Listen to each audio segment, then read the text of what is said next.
But also, if you really think about the fact that we are in a world where people have to go to work to do a job that, by the way, man, if there is a dude you need to get on this podcast, and there's a book that you would love. David Graeber wrote this book called Bullshit Jobs.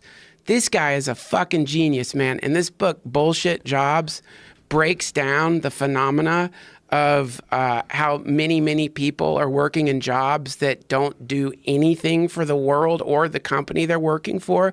And it's not like this judgmental thing where he's like, yeah, that's a bullshit job. You're a blah, blah, blah. He's like an anthropologist, so he's very precise. But one of the qualifications for your job to be a bullshit job is that it's really kind of a worthless job. It's not really doing anything. And like companies have gotten so fucking big that they end up having like departments or people running departments or extra employees that don't really need to be there at all. And they have to pretend to work. That's what he writes about. He writes that if you really want to torture a person, not only give them like the job of like, pouring a glass of water in an empty glass and pouring it back, but then add to it that they have to deceive their boss into thinking that they're like doing an important job or they lose their job. So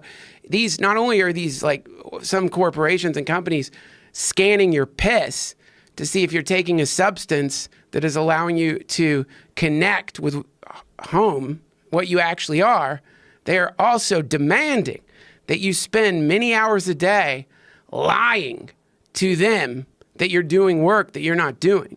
Like if you're fucking efficient, and this is another thing Graeber writes about. Forgive me, David Graeber, if in any way I misconstrue this. I read your writings stoned. But the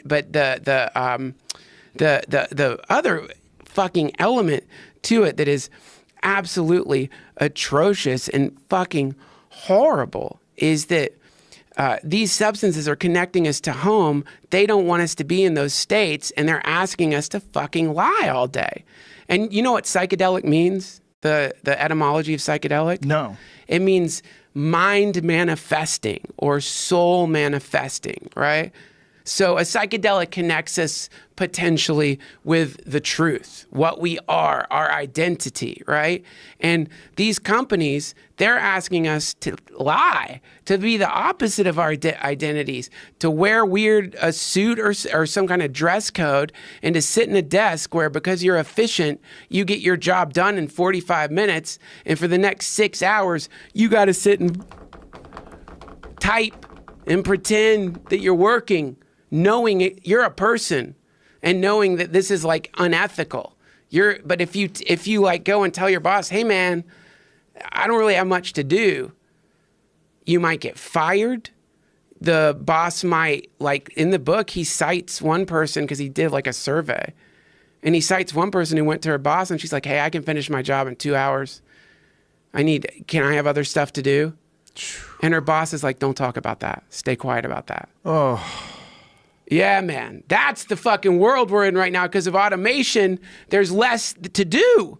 Computers are making shit fast. Why are we're working the exact same amount of time we were when there were no computers? But you have to be there to get paid. And you have to act like you're doing something or they can you. Yeah. So, how many people right now are doing just that while they're listening to this? A lot. A lot. And by the way, if you had to guess, what percentage of people are listening right now that are really supposed to be doing some bullshit job, and they're kind of sitting in front of their keyboard with earbuds on, just barely paying attention, trying not to get caught looking at porn?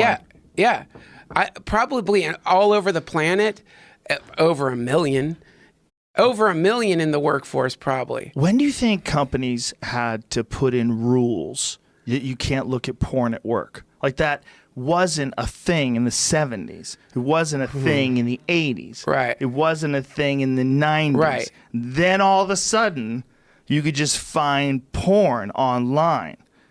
And people, well, they have a work computer that's hooked up to the internet. Like, when did companies start going, oh, yeah, we didn't know about that. Yeah, you can't look at that. Dude, I mean, I'm sure it started with like Penthouse, right? Like when they had Penthouse, like Penthouse magazine, like when you had fucking like, you know. Yeah, for sure. You couldn't bring your Penthouse, your fucking Hustler to work.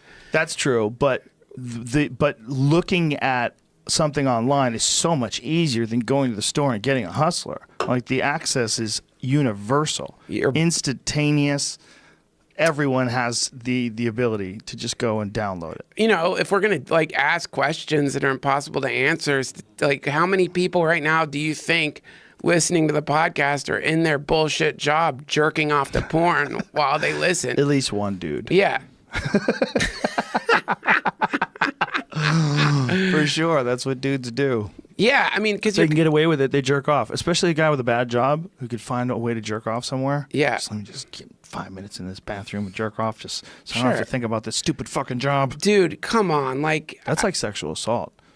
I don't think jerking off in an office. Not in the. What if you scream? If and like everyone knows, you're gonna go like, hey, I'm gonna go in there, I'm gonna jerk off, and when I come, I scream. That's sexual assault. Oh, for sure. Well, that is. I fucking feel like suing you right now, man. That's